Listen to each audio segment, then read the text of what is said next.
नमस्कार। Team India में fitness अब पहले से कई ज्यादा सख्त हो गई है। योयो टेस्ट के साथ अब ब्रोको टेस्ट भी अनिवार्य कर दिया गया है और हैरानी की बात यह है कि 38 साल के रोहित शर्मा ने भी ये बेहद मुश्किल ब्रोको टेस्ट पास कर लिया है। उनके साथ बुमराह, सिराज और गिल जैसे खिलाड़ी भी इस फिटनेस इम्तिहान में कामयाब रहे। लेकिन आखिर क्या है ये ब्रोको टेस्ट और क्यों इसे क्रिकेट के सबसे कठिन फिटनेस परीक्षा में कहा जाता है, इन सभी को समझेंगे। और हमारे साथ इस शो में जुड़े हैं हमारे सहयोगी ललित राय। ललित राय, सबसे पहला सवाल ये है कि ब्रोको टेस्ट क्या होता है?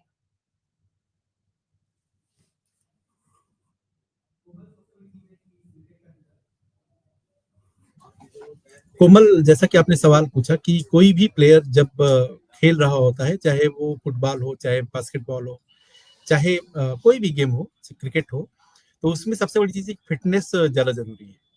कि आप में कितना स्किल है वो तो एक अलग मुद्दा है। स्किल का होना जरूरी है, लेकिन अगर स्किल आप में बहुत सारा कुछ है और फिजिकली आप फिट नहीं है, तो निश्चित तौर पे क्या है कि आप उस तरीके से परफॉर्मेंस नहीं दे पाएंगे जैसा कि देना चाहिए।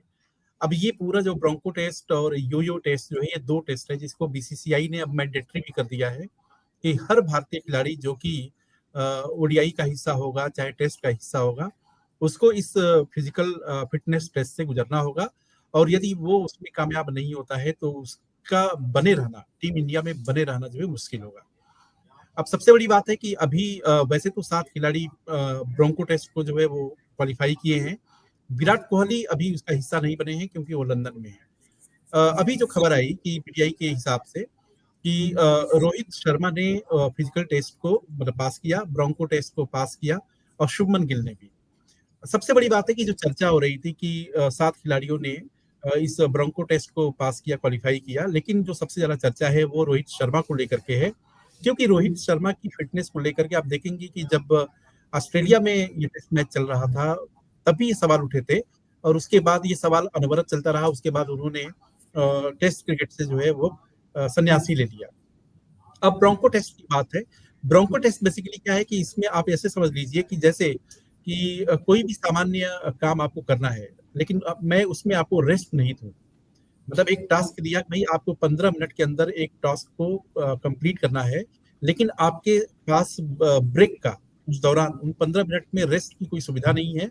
और यदि सुविधा है भी, मतलब ऐसा माना जाए ललित कि बैक टू बैक 3 से 4 आपको टास्क दिए जाएंगे, लेकिन इसमें बीच में कोई भी आपको ब्रेक नहीं दिया जाएगा। जैसे रनिंग लगा लो आप, या फिर कोई भी आप कार्डियो लगा लो, या कोई भी चीज आप करो, आपको ये बैक टू बैक करनी होगी विदाउट एनी बीच में रेस्ट। एकदम जैसे इसमें क्या है कि जो ब्रोंको टेस्ट है, ये बेसिकली क्या है कि ये जो कॉन्सेप्ट जो आया था कि ये डेनिस सॉकर जो फिजियोलॉजिस्ट था उसने दिया था करीब करीब आज के 25 साल पहले। और उसका मकसद ये था जो कि जैसे आप जनरली की फुटबॉल के मैदान में देखिए, चाहे हॉकी के मैदान में देखिए, कि आप देखती है कि किस तरीके से प्लेयर्स जब गेम स्टार्ट होता है और फिनिश होने तक, अंत होने तक, हर एक प्लेयर जो है वो लगातार दौड़ रहा होता है, मतलब पूरे मैदान का चक्कर लगाता है। तो और क्रिकेट की जहां तक बात है तो क्या है कि बैट्समैन अगर मान लीजिए 4 लगाया, 6 लगाया, तो उसको दौड़ने की जरूरत नहीं है। उसको दौड़ने की आवश्यकता तभी होती है कि जब वो एक एक रन ले रहा होता है। बिल्कुल। जब वो मैदान मैदान पे जाता है तो उसमें भी आप देखिए कि उसके बाद किस तरीके से गली में, कवर पे, फिर मिड ऑन, मिड ऑफ, इस तरीके से, और उसके बाद बाउंड्री पे प्लेसिंग होती है प्लेयर्स की। तो उसमें क्या है कि ऐसा नहीं होता कि सारे बॉल्स पे 6 लगेंगे या सारे बॉल जो है वो आपके चौबे की तरफ जाएंगे, तो उसको ज्यादा दौड़ना पड़े। तो एक तरीके से कुछ बिल्कुल। प्लेयर्स होते हैं वो स्टैटिक हो जाते हैं। तो इससे क्या होता है कि ओवरऑल जो फिजिकल जो परफॉर्मेंस है उस पर असर पड़ता है। लेकिन आप टीम एज अ होल देखिए तो उसके बाद ये लगता है कि नहीं, टीम को, किसी भी टीम को जीत तभी हासिल होती है कि जब उसके में बॉलिंग अच्छी हो, उसकी बैटिंग अच्छी हो, उसके साथ साथ जो है उसका रनअप अच्छा हो, फिजिकली वो एक्टिव हो, अच्छा से मतलब फील्डिंग कर सके। तो इस बिल्कुल। लिहाज से टेस्ट को लाया गया। अब जो ब्रोंको टेस्ट में जो बुनियादी तौर पे आप ऐसे अगर दर्शकों को हम लोग बताएं, तो इसमें क्या होता है कि जैसे 4 कोन होते हैं जो शंकु के आकार के होते हैं। उन 4 कोन को 20 मीटर, 40 मीटर, 60 मीटर और आगे चल करके 80 मीटर के दायरे में उसको रखा जाता है। तो कुल मिला के 240 मीटर का डिस्टेंस हो जाता है। अब इसमें क्या बिल्कुल। होता है कि कोई जो कि जिसको ब्रोंको टेस्ट मतलब पास करना होता है, उसको ये कहा जाता है कि पहले आप 20 मीटर तक जाइए एक सेट, फिर उसके बाद 40 मीटर, फिर 60 मीटर, फिर 80 मीटर, और ऐसे करते 240 मीटर करते-करते जो है वो 240 मीटर की दूरी जो है वो तय करता है, क्योंकि ये 5 बिल्कुल। ये करीब-करीब 1200 मीटर की दूरी हो जाती है। मतलब हुँ, हुँ। 1 से ज़्यादा 1 किलोमीटर से ज़्यादा जो है दूरी उसको कवर करना पड़ता है और वो उसको कंसिस्टेंट करना है। ये नहीं कि 20 मीटर के बाद जो है आपने 5 सेट किया और उसके बाद मतलब 100 मीटर का किया, उसके बाद आपने रेस्ट लिया, फिर नेक्स्ट आप 40 मीटर पे गए, फिर 60 मीटर पे गए, फिर 80 मीटर पे गए, ऐसा नहीं होता। आपने 20 मीटर का किया, फिर उसके बाद 5 सेट, इसी तरीके से 40 मीटर पे भी 5 सेट आपको करना है, 200 मीटर, फिर 60 मीटर पे 5 सेट मतलब 300 मीटर, फिर 80 पे 5 सेट करेंगे तो 400 मीटर। तो कहने का अर्थ बिल्कुल। है कि 1.2 किलोमीटर का जो डिस्टेंस है, आपको बिना रुके, बिना थके आपको उसको पूरा करना है। तो इतना आसान नहीं होता है। जी, जी। और कोमल ललित, सबसे बड़ी अगर बात ये ये कहा जाए कि रोहित शर्मा पर अक्सर फिटनेस को लेकर कई सवाल उठाए जाते थे, लेकिन अब उन्होंने ब्रोको टेस्ट पास कर दिया है। तो क्या रोहित अब फिटनेस आइकॉन बनकर आलोचकों को चुप करा देंगे? क्योंकि ये जो टेस्ट है वो काफ़ी बड़ा टेस्ट है। देखिए सही बात है। आपने एकदम सही कहा कि रोहित शर्मा के साथ ये बार-बार होता रहा कि उनका बल्ला जब आग उगलता था, तो तारीफ़ तब भी होती थी, लेकिन फिर भी सवाल उनके फ़िटनेस को लेकर के, उनके मोटापे को लेकर के, उनकी बॉडी को लेकर के होते थे। बहुत सारे मतलब उस पर बहुत सियासत भी 1 डेढ़ साल पहले हुई भी थी। बाद में जिसने सियासत शुरू की थी, कुछ आरोप लगाए थे, उसने अपने शब्दों को वापस लिया था। लेकिन अब मतलब 38 साल की उम्र में ब्रोंको टेस्ट करने के बाद रोहित शर्मा की तरफ से कम ये उन्होंने साबित कर दिया कि उन लोगों को जवाब दिया जो उनको फिटनेस को लेकर के बार-बार उस पर सवाल उठाया करते थे। सवाल और उठाए चूँकि जाते थे। हाँ, और ये ब्रोंको टेस्ट जो है चूँकि टफ टेस्ट होता है और 38 साल की उम्र आप देखिए मतलब क्रिकेट के मैदान में निश्चित तौर पे 30 साल के बाद का कोई भी खिलाड़ी वो क्या है कि वो वृद्ध ही माना जाता है। बिल्कुल। वो मतलब वो युवा नहीं माना जाता। मतलब उसकी मैच्योरिटी बढ़ जाती है सारी चीज़ें और कहा भी जाता है कि जैसे-जैसे किसी भी शख्स की उम्र जब बढ़ती है तो फिजिकल जो फिटनेस होती है, अगर उसको वो मतलब उस पर कारगर तरीके से काम नहीं करे, तो वो कमज़ोर होता जाता है। लेकिन अब 38 साल की उम्र में निश्चित तौर पे रोहित शर्मा ने ब्रोंको टेस्ट पास करने के बाद 2 तरह के संदेश दिए कि अगर बीसीसीआई की तरफ से कुछ रूल्स और रेगुलेशंस लाए गए, तो उसको उन्होंने मीट आउट किया। और दूसरी चीज़ है कि ऐसे तमाम सारे लोग जो कि उनके फिटनेस को लेकर के हमेशा सवाल उठाया करते थे, उनको करारा जवाब भी दिया है कि भले ही उम्र उनकी 38 साल हो, लेकिन ये कि फिज़िकली वो फिट है और मैदान पर जाकर के उसी तरीके से अपने गेम को आगे बढ़ा सकते हैं। बिल्कुल। जी, को ललित, 38 साल की रोहित शर्मा ब्रोको टेस्ट पास कर लेते हैं, लेकिन कई युवा खिलाड़ी इसमें फेल हो जाते हैं। तो क्या ये टीम इंडिया के लिए चेतावनी है या सिर्फ उम्र नहीं बल्कि फिटनेस की एक ये असली कुंजी है? नहीं, मतलब ये टीम इंडिया के लिए मतलब चेतावनी वाली बात नहीं है। ये बात हो गई कि अल्टीमेटली ऐसे प्लेयर्स जो कि ये दावा करते हैं कि वो उनके में स्किल है और स्किल के ज़रिए वो परफ़ॉर्म भी करते हैं। लेकिन सवाल है कि क्रिकेट के मैदान पर जैसा कि मैंने पहले भी कहा कि कोई भी टीम जीतती तभी है जब उसकी बॉलिंग, बैटिंग और फील्डिंग तीनों का एक बेहतर कॉम्बिनेशन हो। टीम का जो चयन है वो बेहतर हो। तो कहने का अर्थ है कि आप व्यक्तिगत तौर पर कोई भी खिलाड़ी व्यक्तिगत तौर पर अगर कहीं भी लैग करता है तो निश्चित तौर पे वो टीम को नुकसान तो उठाना ही पड़ता है। टीम एज़ अ होल उसको नुकसान उठाना पड़ता है। तो ये उन लोगों के लिए कम से कम युवा खिलाड़ियों के लिए एक संदेश तो है ही कि अगर 38 साल का एक शख्स ब्रोंको टेस्ट को जो इतना टफ टेस्ट है जिसमें बिल्कुल। आपको लगातार अपनी बेहतरी को साबित करना है, तो उनके लिए तो संदेश है कि अगर 38 साल की उम्र में वो इतना फिजिकली फिट हो सकता है, तो आखिरकार जो है 18 साल, 19 साल, 20 साल, 21 साल का जो प्लेयर है 22 साल का, वो क्यों नहीं कर सकता है? तो एक जी। लेकिन लेकिन कुल मिला जुला करके क्या है कि एक पूरे मतलब टीम की जीत का एक हिस्सा होता है। तो एक हिस्सा के कमज़ोर होने से आप पूरी टीम मतलब अच्छा कर पाएगी या नहीं कर पाएगी उसको नहीं कह सकते। लेकिन ये बात तो तय है कि अगर एक कोई पैरामीटर सेट किया गया है और उस पैरामीटर पर कोई भी प्लेयर खरा नहीं उतरता है तो निश्चित तौर पे एक परेशानी वाली बात तो होती ही है। जी, अच्छा कोमल? ललित, यो-यो टेस्ट पास करना भी काफ़ी मुश्किल होता है और मुश्किल रहा भी है, और अब ब्रोको टेस्ट भी अनिवार्य कर दिया गया है। तो क्या ये क्रिकेट को फिटनेस फास्ट गेम बना दिया गया है? ऐसा भी देखा जा सकता है उसको? निश्चित तौर पे कोमल सबसे बड़ी चीज़ है कि ब दर्शकों को हम लोग बताएँ कि ब्रोंको टेस्ट और यो-यो टेस्ट में खाली बुनियादी फ़र्क इतना होता है कि सपोज़ करिए कि 25 मीटर का एक डिस्टेंस कवर करना होता है।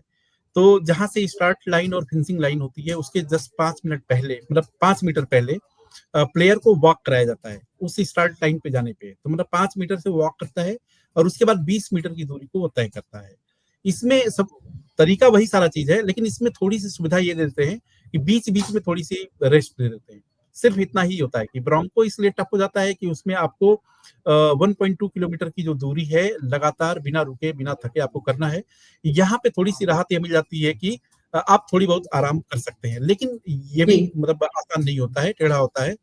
और इसके साथ ही साथ जिस तरीके से निश्चित तौर पे अगर आप देखिए कि T20 का अगर गेम है, चाहे आप 50 ओवर्स के मैच को देखिए, तो ये गेम ऐसा ही है कि शुरू से लेकर के अंत तक फर्ज करिए कि कोई भी टीम जो कि मतलब पहले बॉलिंग करती है, तो इसका मतलब है कि उसके शेष जो प्लेयर्स हैं वो फील्डिंग कर रहे होते हैं, और बॉलिंग करने के बाद उसको फिर बैटिंग के लिए उतरना है। तो कहने का अर्थ है कि अगर 6.5 घंटे 7 घंटे का मैच चलता है दोनों इनिंग को मिला करके, तो उस प्लेयर को कम से कम जो 6 से 7 घंटे तो फिजिकली एक्टिव रहना ही पड़ेगा, क्योंकि जितना बेहतर उसने मैदान पे दिया, फील्डिंग के दौरान दिया, बॉलिंग के दौरान दिया, अगर वो चीज वही स्टेमिना बरकरार नहीं रहती है, तो फिर वो पिच पर जो है वो दूरी कवर नहीं कर सकता, वो उसके लिए बड़ा मुश्किल होगा। तो निश्चित तौर पे क्या है कि आने वाले समय में जिस तरीके से क्रिकेट के गेम्स में अलग अलग तकनीक आ रही है, परिवर्तन भी हो रहे हैं, तो स्वाभाविक तौर पे कि फिजिकली फिट तो होना ही पड़ेगा। और किसी भी खिलाड़ी के लिए सबसे अनिवार्य शर्त यही है कि वो गेम जो भी खेले, वो बात की बात है, सबसे बड़ी चीज है कि वो फिजिकली पूरी तरीके से फिट हो।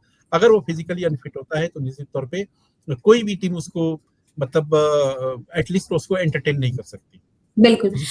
ललित, भारत में अक्सर क्रिकेटर चोट के कारण लंबे समय तक बाहर रहते हैं और देखा भी गया है।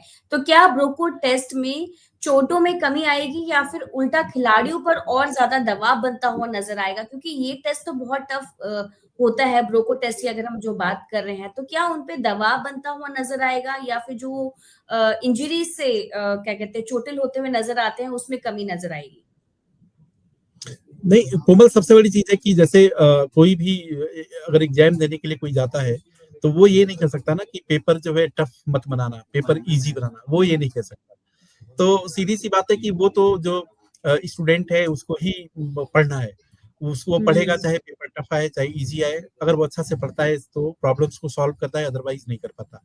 तो कोई भी प्लेयर कम से कम ये तो नहीं कह सकता कि अगर बीसीसीआई या टीम इंडिया में चयन होना है और उन्होंने कुछ रूल्स रेगुलेशन, कुछ फ्रेमवर्क्स डिजाइन किए, तो उसको तो फॉलो करना ही करना है। जहां तक इंजरी का सवाल है, तो इंजरी का इशू अलग है। सबसे बड़ी चीज है कि ये बुनियादी एक कंडीशन है, एक शर्त है, जिसको जब तक आप पास नहीं करेंगे तब तक आप टीम इंडिया का हिस्सा नहीं बन पाएंगे।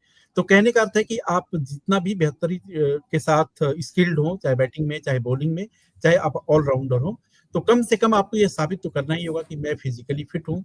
और मैदान पर इंजरी होना जो बहुत सामान्य सी बात है कि स्पोर्ट्स में जब खिलाड़ी मैदान पे उतरता है तो वो चोटिल होता ही होता है।